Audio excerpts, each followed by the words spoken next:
IIM UPSC tuitions only in Tirumala IAS institute Chaitanyapuri. Call చేసి ఇప్పుడే join అవ్వండి. ఓలా, ఊబర్, ర్యాపిడో టాక్సీ సంస్థల ఆధిపత్యానికి దోపిడీకి చెక్ పెట్టేలా కేంద్రం ఓ యాప్ అందుబాటులోకి తీసుకొస్తుంది. అదే సర్కారీ సహకార్ టాక్సీ యాప్.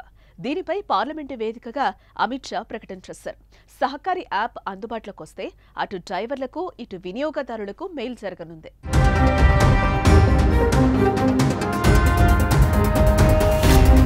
టాక్సీ సంస్థలు తమ వ్యాపార సామ్రాజ్యాన్ని దేశంలో భారీగా విస్తరించాయి. పట్టణాలు, నగరాలు, పల్లెలు అనే తేడా లేకుండా సేవలను అందిస్తున్నాయి.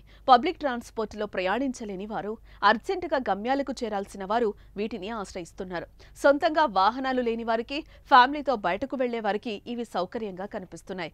ముఖ్యంగా ఓలా, యూబర్, ర్యాపిడో లాంటి ప్రముఖ సంస్థలు ఏ వ్యాపారంలో ఆధిపత్యాన్ని కొనసాగిస్తున్నాయి. వీటి ద్వారా నిరుద్యోగులకు కూడా ఉపాధి అవకాశాలు లభించాయి.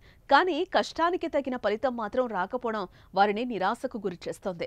కమిషన్ల పేరుతో ఆయా సంస్థల యాజమాన్యాలు భారీగా తీసుకుని డ్రైవర్లకు మాత్రం తక్కువగా ఇవ్వడం వారిని తీవ్ర అసంతృప్తికి లోనవుతున్నారు.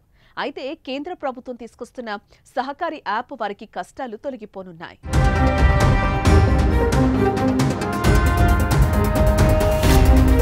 ఊబర్ల దోపిడీకి చెక్ పెట్టి డ్రైవర్లకు లాభం చేకూర్చేందుకు గాను కేంద్ర ప్రభుత్వం సహకార్ టాక్సీని తీసుకురాబోతున్నట్లు కేంద్ర హోంమంత్రి అమిత్ షా పార్లమెంటు వేదికగా ప్రకటించారు. ఈ సహకార్ టాక్సీ యాప్ కూడా ఓలా, ఊబర్ల మాదిరిగా రైడ్ సర్వీసులను అందిస్తుందని తెలిపారు. 2 వీలర్స్, టాక్సీలు, ఆటోలు ఈ యాప్లో రిజిస్టర్ చేసుకోవచ్చని అమిత్ షా తెలిపారు.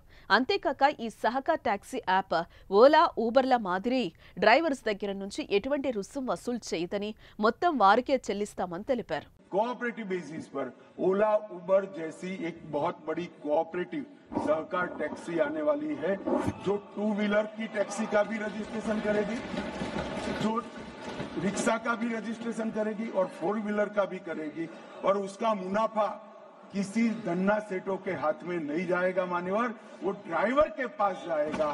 इस प्रकार की हम कोऑपरेटिव लेकर आ रहे हैं और बहुत कम समय के अंदर एक कोऑपरेटिव इंश्योरेंस कंपनी भी बनने जा रही है, जो देश भर की सभी कोऑपरेटिव व्यवस्था का इंश्योरेंस का काम करेगी.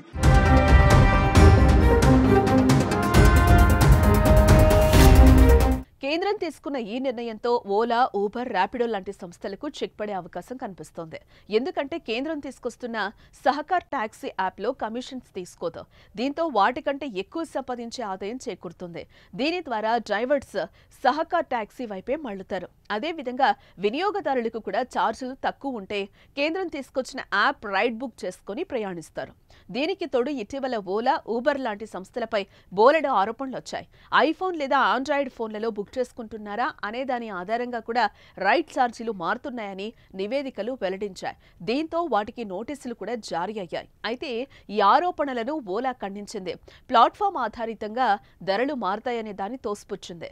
ఇలాంటి తరుణంలో కేంద్రం సహకార్ టాక్సీ తీసుకొస్తోంది. మోదీ సర్కార్ తీసుకున్న ఈ నిర్ణయంపై మీ అభిప్రాయాన్ని కామెంట్ చేయండి.